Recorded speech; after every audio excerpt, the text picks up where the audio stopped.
Hey guys, welcome to the final match of the Lost Saga MSL Group H. C getting knocked out early, so hasn't made just not playing well altogether. Gogo going up against, I'm blanking all of a sudden. Gogo going up against, help me out here guys.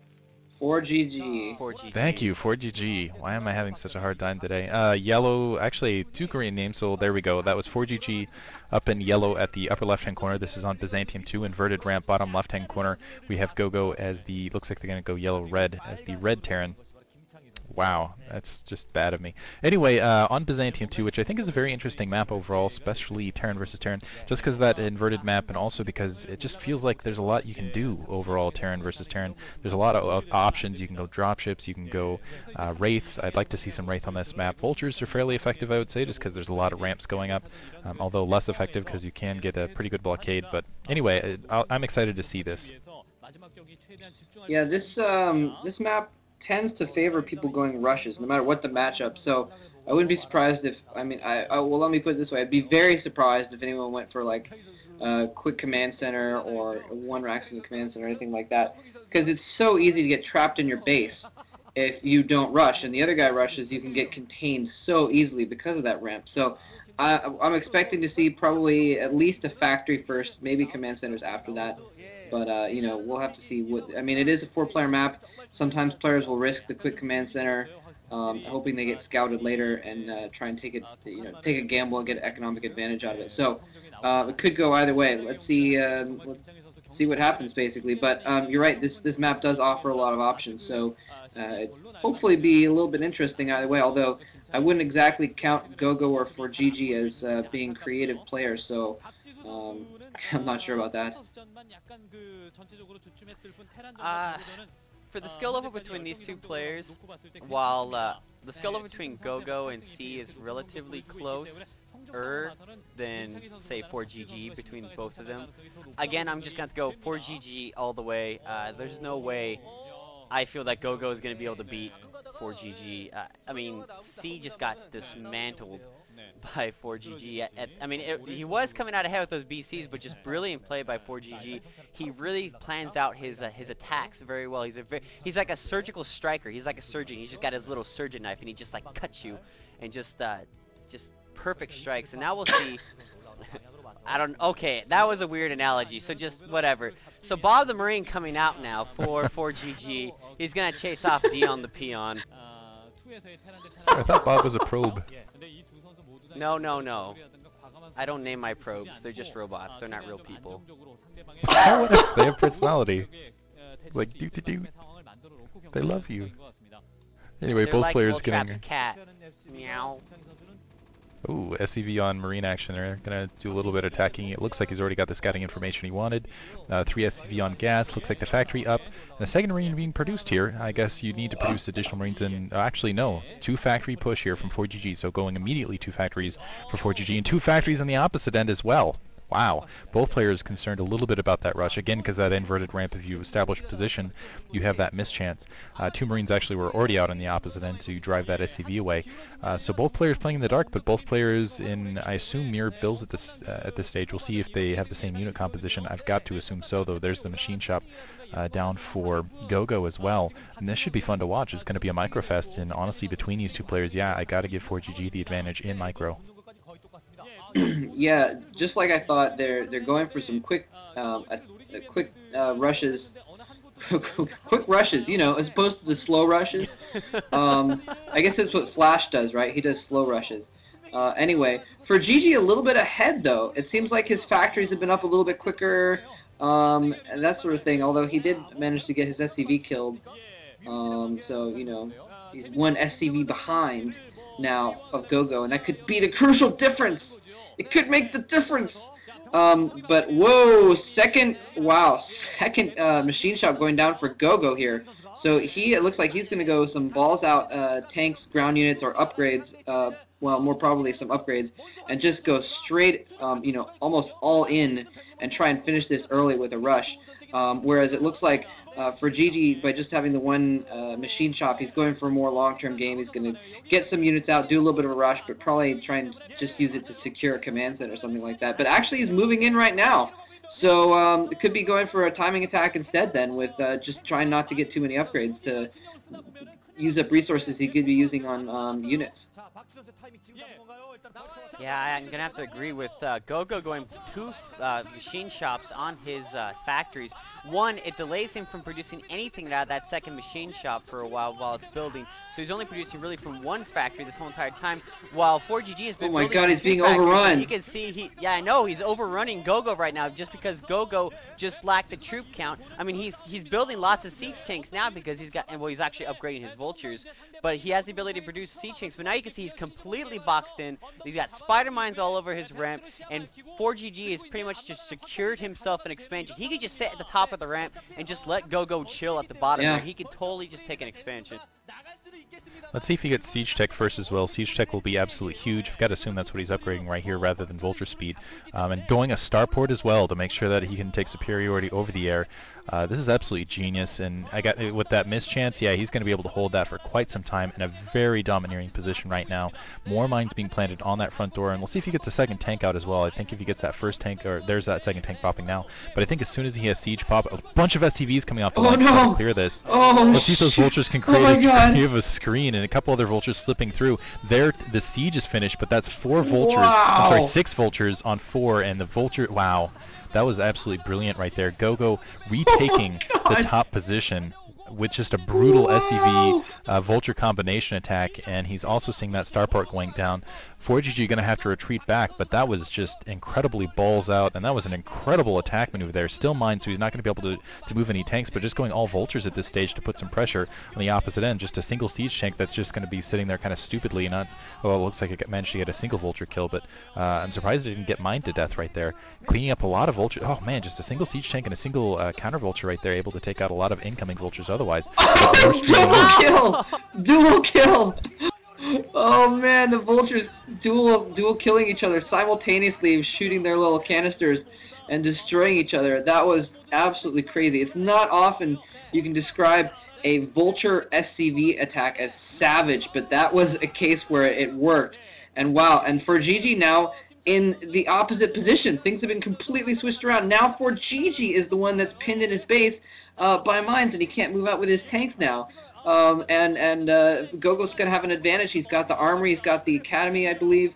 So he's going to be able to move out a lot quicker. He's going to be able to get Comsat down and clear out mines from his base a little bit quicker. Although Forgg at least did manage to hold off Gogo's push enough that he could secure a base if he wants to. He could take his expansion. You know, he's got the raids out as well, which are going to get shut down in just a minute with the Goliaths pop out in just a second, but still able to slow down Gogo's expansion as well. So if Forgg gets his expansion here in a second, he could theoretically take back that advantage. If Forgg can't secure his own expansion and can't stop Gogo from taking that expansion, it's pretty much just going to come down to who how fast Gogo takes that second gas, because he's got the 2 factors at the machine shops. If he decides to go for a quick second gas and just build a lot of siege tanks to just try to bust through the front door, Forgg needs to be able to spot that so he can prepare for that. And it just also is how effective is he going to be with these raids? He's only got 2 out. I don't think he is building anymore. There's really not too much more that he can do with those raids unless he decides to invest in cloak, but that's less gas going for tanks, which he's going to need here if Gogo decides to go for a very heavy tank push. Yeah, this is actually one of those maps where Wraith can be somewhat effective, but honestly right now, because you've got those map ridge effects, wow, can't talk all of a sudden, I apologize. You've got ridges and things like that, and if you can basically kind of use them to your advantage and engage kind of along those ridges and use the Wraith to kind of spot and be more mobile and kind of circle around, things like that, the Wraith can be very effective. But right now, Forgg needs to be investing that gas, into tanks. He's just now getting his secondary up, and I gotta feel like Gogo in a pretty solid position. I think it's kind of like the inverse of earlier games, where I think he's going to have that weapons 1 advantage. He's got an advantage on the troop count. He's getting that secondary down sooner. It's almost looking like a repeat of the of kind of the winner's match, but somewhat inverted. He's going to control this game all the way through, it looks like. I'm sorry, the loser's match. No, I was right, the winner's match. Nah, I'm getting all confused. Ignore me altogether. You're talking about this is the final match. Yeah, this is the The final second- oh, match. you're talking- That match. much we've got. Yeah. On Neo Harmony. That much right? we've established Neo here. Harmony. So it looks like it looks like Forgg has managed to push out a little bit here. He's managed to clear out those mines, and he may even be working on securing another base, which, you know, if he can do, again, he will be in a good position. Gogo, even though he started his expansion a little bit quicker, he doesn't seem to be really ahead that much. These raids have been doing a decent amount of harassment and a decent amount of damage, and so yeah, they're both getting at more factories here. It looks like it's going to turn into a longer game. I really thought, I just want to go back for 1 second. I really thought that Forgg had taken the game when he contained Gogo, and it's really turning out to be a much longer game here after all. So it just goes to show you anything can happen in StarCraft, right? Exactly. Anything can happen. I mean, even that last game, I wasn't expecting those BCs to just get sniped that quickly, but just Yeah. army position is critical.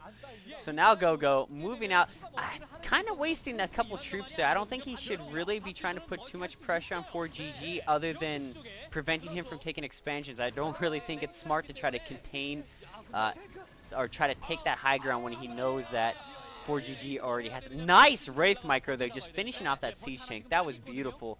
Now Gogo, we saw him putting on the more factories. It's just going to be a matter of, is he going to just use those factories to build tanks for defensive purposes and then try to take a third base? We see an SCV, I think that's an SCV at the 6 o'clock. And we'll see if he tries to take a third base and just try to solidify his economic advantage, or if he's just going to try to put down some more factories and just go all in. Looks like he's got some SCVs rallied to the wrong position. They're just kind of sitting out in the field. The Wraith, wow, nice little, this is the way you want to use Wraith. Use them to spot really fast when you've got a position right there, hitting the barracks in the meantime, staying out of range otherwise. And yeah, just making sure that Forgg can't, I'm sorry, that Gogo, there we go, can't press on him. I'm not sure what's wrong with me. Finally discovering where those SCVs are located. But yeah, I feel like Gogo should have just, played a little bit more passively and taken, or I should say defensively, and taking a couple expansions off that, and instead going a little bit more aggressive. And now I feel like things have swinged around. 12 o'clock position now going down, and through some superior micro, Forgg moving up the map and using the mobility of those Wraiths to a really solid advantage here. And it looks like he's going to be able to catch those tanks before they've sieged fully as well. So, and getting pressed on now. And it looks like we're going to have to pass off to you, Psionic, and we've just lost Moltrep because his roommates are now home. All right. So now Forgg kind of, he moved in there, and really he's just trying to keep the lead even. You can see, wow, Gogo really behind on his third expansion. I can't believe he waited so long to put that third down, and he's retreating back to his main, his natural at the same time. He should have played defensive. He should have D'd up where he wanted to take his third, and he should have taken that third a long time ago. Forgg now taking a dominating lead, and again using those Wraiths. I didn't think that 2 Wraiths would have been that effective, but he's just using every unit that he has to its utmost ability. That's just perfect precision play by Forgg, and actually cutting off Gogo there. Gogo trying to push up that path, trying to get around the center of the map to try to set up a contain on Forgg's natural. Not going to happen. Rack saw that. He took care of it. And now if Gogo wants to get back in this game, he's got to try to take a 4th base and then just D up and just try to get back. But no, Forgg staying 1 step ahead, taking a 4th base himself. Boy, Gogo is going to get in trouble here. Looks like, yeah, Forgg's anticipating Gogo a lot. Gogo feeling a little bit dismayed. I don't know another word for it. Feeling a little bit shell-shocked here with that Wraith tank combination. And he's just holding up in the middle of the map, trying to establish a perimeter. And it looks like Forgg is just going to continue to press forward. He's going to clear those mines with those Goliaths on the forward flank, make sure that he remains spread thin on the defensive wall. He takes a 4th base. And even with a smaller troop count, I would say, and he's doing a very good job of doing that, pushing up here, getting a siege tank right there. He's probably going to lose this attack force. Yeah, I think he's definitely going to lose this attack force right here, but I think the damage is done. He's managed to really put, managed to establish that top right base, and he's managed to keep Gogo on the, wow, snipe the SCV, so that's going to delay it even longer. But yeah, he's managed to keep Gogo on the defensive in the meantime. Yeah, Gogo just falling further and further, and Forgg taking a 5th base. Oh Man. My goodness, he's just really confident in his micro capabilities. He's just spending all of his resources into just denying Gogo that third. forcing Gogo to send more and more troops than is necessary to defend that third, while he just takes the map himself because he knows Gogo wants that expansion. So he's just going to keep trying to stay ahead of Gogo and bank on the idea that Gogo isn't just going to try to just go in for a 1-2 punch because of how Gogo's been reacting to defending that third base. So really, Forgg just taking a commanding lead of this game. Unless Gogo gets dropships to get around and just start picking off expansions via dropships, he is not going to win this game. He is falling too far behind here. Looks like he's getting a starport now, but honestly, I think what Forgg is relying on is he's relying on the fact that Gogo's going to play a standard Terran versus Terran game, that he's going to go for dropships and tech up to dropships rather than just pressing forward. Because right now, just because he's been so greedy, Forgg cannot control the territory that he's claiming. Yeah, this is a huge risk. He's taking a lot of gas. He looks like he's just getting putting himself in position to take battle cruisers, but what he's relying on is kind of putting Gogo in the mental position where he's going to be on the defensive rather than going on the offensive. Yeah, go to dropships, and it looks like Gogo is going to do essentially what C was trying to do, and he's going to skip that middle ground. He's not going to go for dropships at all. He's going to go off that big base advantage and go straight to the end game, get some battle cruisers up, and rely on the fact that, yeah, there's that science facility going down. Actually, science facility on the opposite end of that could be for weapons too, though. 7 factories down in the background. It looks like just, I've got to assume 4. But right now, this could be the changing point of the game. Looks like Gogo pushing up out of position. I'm sorry, Forgg out of position. He's got a lot of Goliaths pushing down. Looks like he's established right there, and those Goliaths shouldn't be able to take out those tanks. I guess it's a little bit upgrade dependent. It looks like level 1 weapons for Gogo right there. But Forgg still managing to do a lot of damage. You know he's going to clear this up with attack forces coming in. But you can look across the mini-map, very, very thin defensive line there for Forgg, and Gogo not able to get it done. If he got some vultures and ran them somewhere across in the main to the secondary at the 12 o'clock, there's just a lot of ground to cover, and it's just mines, it looks like, down to kind of spot where it's at. I cannot believe that Forgg at this stage is not getting completely run over by Gogo's forces, especially on that last attack, just able to engage them right at the right moment there. And there we're seeing, it looks like an additional factory going down, starports going down. And I saw another starport out there. I'm kind of curious if that was just for dropships, and he's just going to keep the troop count out and brutalize it at this stage. I feel, though, at this moment it's too late for Gogo. There's just going to be too many troops from Forgg into this mid game, and it looks like and they're finally a vulture able to sneak through, so he's going to see this expansion. If he continues through, he's going to see the other expansion as well. I think now he's going to realize, oh crap, and he's just going to try to get as many troops out as quickly as possible. If he can do that, maybe he'll have a window of opportunity, but I really feel like that's shut. I think the production's just going to be too heavy on Forgg's part, and plus that micro that was happening on the opposite end is just, it's been too strong.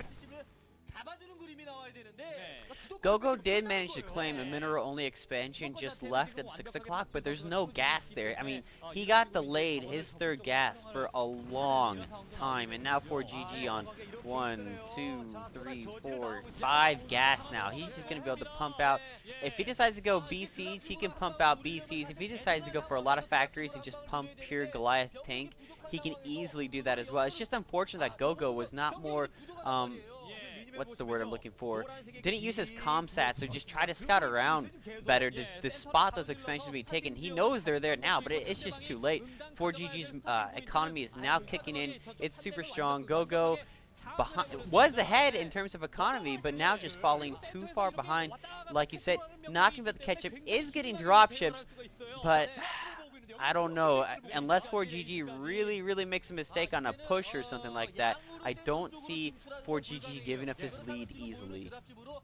Yeah, he's got a couple dropships out, but honestly, I don't think 3 troopfuls of dropships are going to be able to deal. I think that's Wraith in the background for Gogo, so Gogo going to go all in Wraith here and use that unit. I guess it's been successful thus far. 3 o'clock location now going down for Forgg as well. I cannot see any degree of damage being done that will really make up for this troop disadvantage, or just the economic disadvantage, I should say. It looks like you can see kind of that thin yellow line across the middle of the map.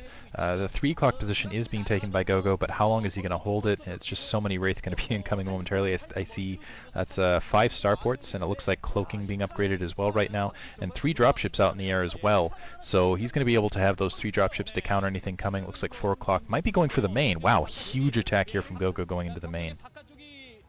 You know, I think that's a bit of a mistake. I do not think he should be dropping the main. Yes, he's going to kill and Wraith there as well. If they have Cloak, they'll just go in and snipe those dropships and try to limit Gogo's ability to keep him mobile force, but it looks like Comsat. Only 1 Goliath, a couple Goliaths. And yeah, oh, there he goes after the dropships. Gogo going for the main, I don't think that's a good idea. Yes, he's going to kill supply depots, but Forgg is going to be like, okay, I'll just spam supply depots at all my expansions because I have enough resources to do so. I don't care. And really, this is just a waste of Gogo's forces. I mean, yes, he's in a desperate situation. He's trying to pull a desperate move. I don't think going for the enemy supply depots really is the answer, though. Also taking that 3 o'clock, or I'm sorry, not the 3, the 9 o'clock expansion. Risky. I don't think he's going to be able to hold it either, though. Now that dropships are also out for Forgg, he's going to probably pick those guys up. And if he knows, I don't know if he knows it's there, but if he does, he's probably going to go right for that and just keep denying Gogo his own gas. Yeah, right now I think that was the last hurrah for Gogo. I think that's the last attack. Well, no, it looks like he's going to send up another dropship force. This could be the last hurrah right here. After these waves of attack, though, he's just going to have to absorb attack after attack after attack. I think he's going for the supply depot. He's got to do something to slow Gogo down. I think, or I'm sorry, slow Forgg down. I think he was assuming that he was going to be facing a battlecruiser force, so he wanted to try to get that supply limit. Looks like he might take out the academy, but that's not really going to help. And you're right, we're just going to see a spam supply depots and maybe even command centers at other locations. And the Wraith just going to be able to go up and clean this up, which they're doing right now.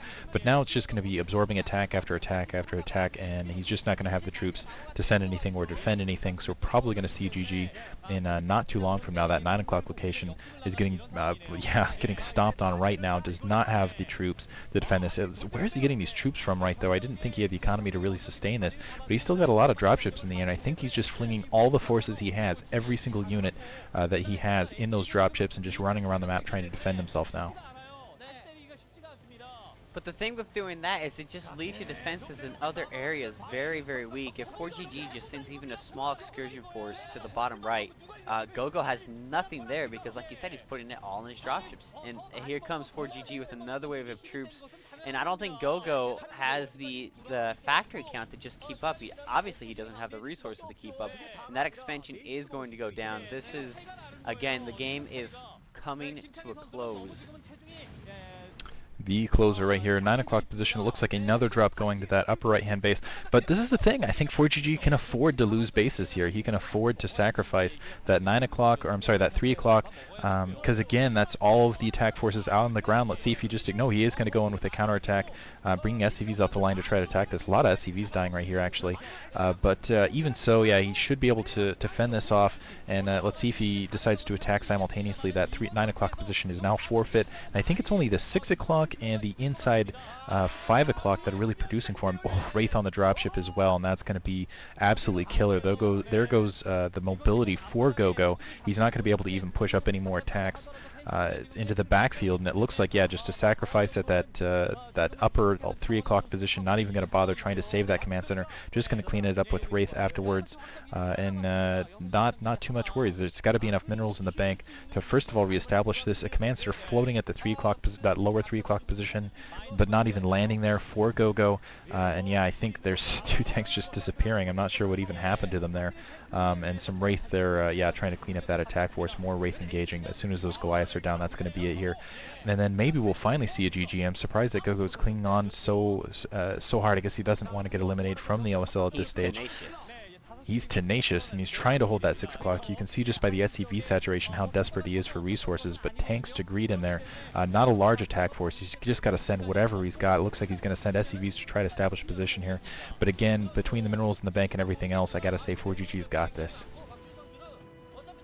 Yeah, at the top right, what Gogo did there was brilliant, except he should have done it like 5 minutes ago. It was just way too late on that drop. And also that was a brilliant move by Forgg. What he had done was he sent all of his SCVs into the clump of those 2 tanks, and that's why they just blew up, because Gogo's own siege tanks blew them up.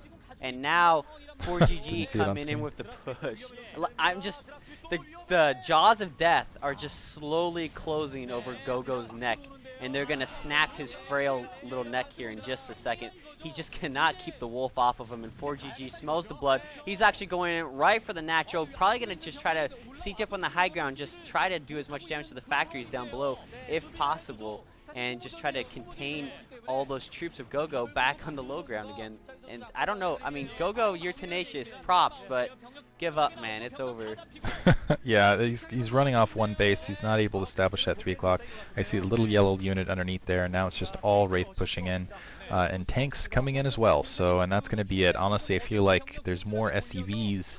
I think Gogo has more SCVs right now than he has troops. Period. And that's not in supply and anything else. And some tanks now moving back around. Gogo being very aggressive here, bringing some SCVs off the line, doing anything he can to try to stay in this game.